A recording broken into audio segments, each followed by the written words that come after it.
What is up, guys? Welcome back to the channel. Marco here with B-Main RC, and today I wanted to uh, do a little wrenching on the car, specifically just for this session, the NB48 2.2. I did say that I was going to let the cars break in a little bit before I made any changes, but I am confident that even with a little bit less of half a gallon through both of them, I can make some geometry changes in the front end to get a little bit more initial corner entry steering, which is needed since my track transit lanes in Eastern PA does have a lot of hairpins. So let me get the camera set up for you, and let's see what we can do here. So the one thing I'm going to do, and what I like to do, and there's different schools of thought behind this, to get more initial corner entry steering, is to lower your inner camber link position on the front shock tower. So initially that's giving you a higher roll center. Some people also like to bring this the outer front camber link in. I feel that for me it becomes a little bit too aggressive and twitchy at times. Well, on the TLR cars anyway. I haven't tried it on the Techno cars, but I'm going to stick with the tried and true method that I know that I feel more comfortable with, but I will try this outer pivot point as well at some point. So right now it's in the upper position, top hole on the shock tower as per the setup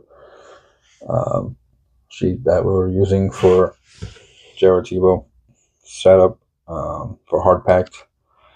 So I'm going to go ahead and start taking this out.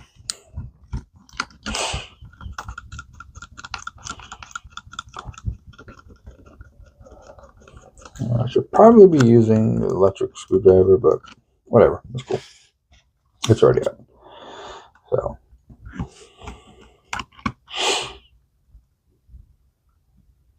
yeah, like I mentioned, transit lanes does have a lot of hairpins.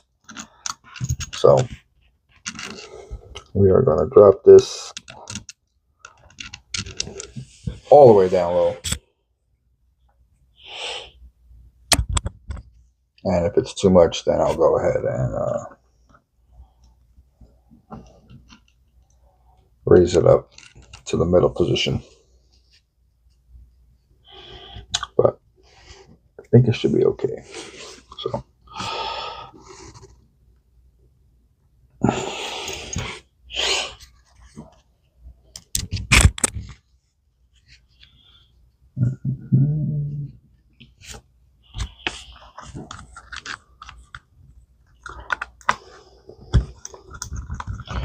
might as well work on another one too on here.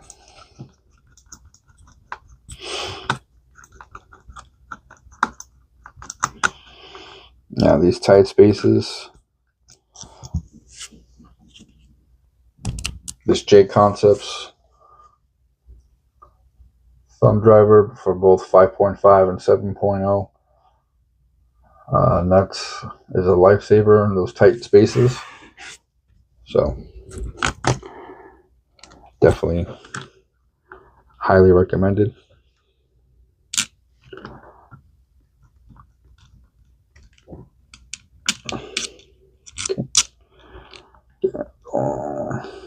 All the way down.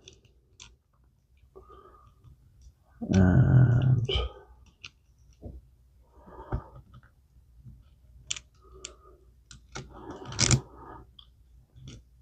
so what, at your local track, what are your frequent changes that you guys like to do on your cars?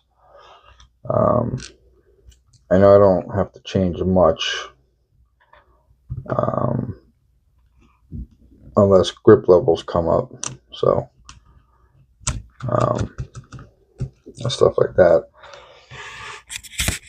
because the surfaces are pretty much consistent here throughout as well. So usually the tracks start off, green, then it transitions from that fresh track build to grip coming up, and then main time, it's not a slightly dry, dusty groove. It's actual blue groove, like LCRC. So stuff like that. So let me know what your frequent setup changes are, even one of your favorites. Some of your favorite setup changes to do on your vehicle. Drop them down below.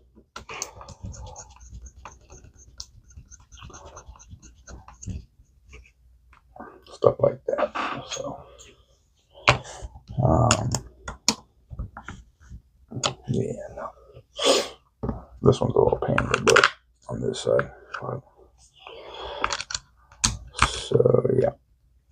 So this should give me the steering into the corner that I'm looking for.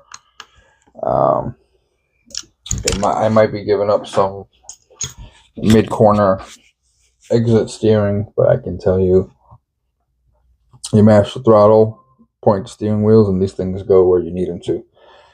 So yeah, so this one was a quick one. I know you can also shorten your wheelbase as well, but I use that a tuning adjustment more for rotation. So right now I have it looks like 2 millimeters in front, 1 in the back. So if this doesn't give me the feeling that I'm looking for, then I might just go ahead and shorten the wheelbase up. So overall, great steering, mid-corner exit. It was lacking that low speed, tight hairpin 180 steering. Great traction, rear traction out the box, even though it's still being broken in. My first time out, I had just opened. So when I built this car, I had just opened a new Loctite thread lock bottle. So it was brand new, Loctite 242. Cleaned the screws off, degreased them like I usually do. Loctited everything. And all the screws that I used this new Loctite on came loose. Just a smidge, enough to completely destroy the clutch bell. The spur is good. It's fine. No big deals. Just a little more silver showing, I would say, than it should be. But it didn't really suffer any damage like the clutch bell did.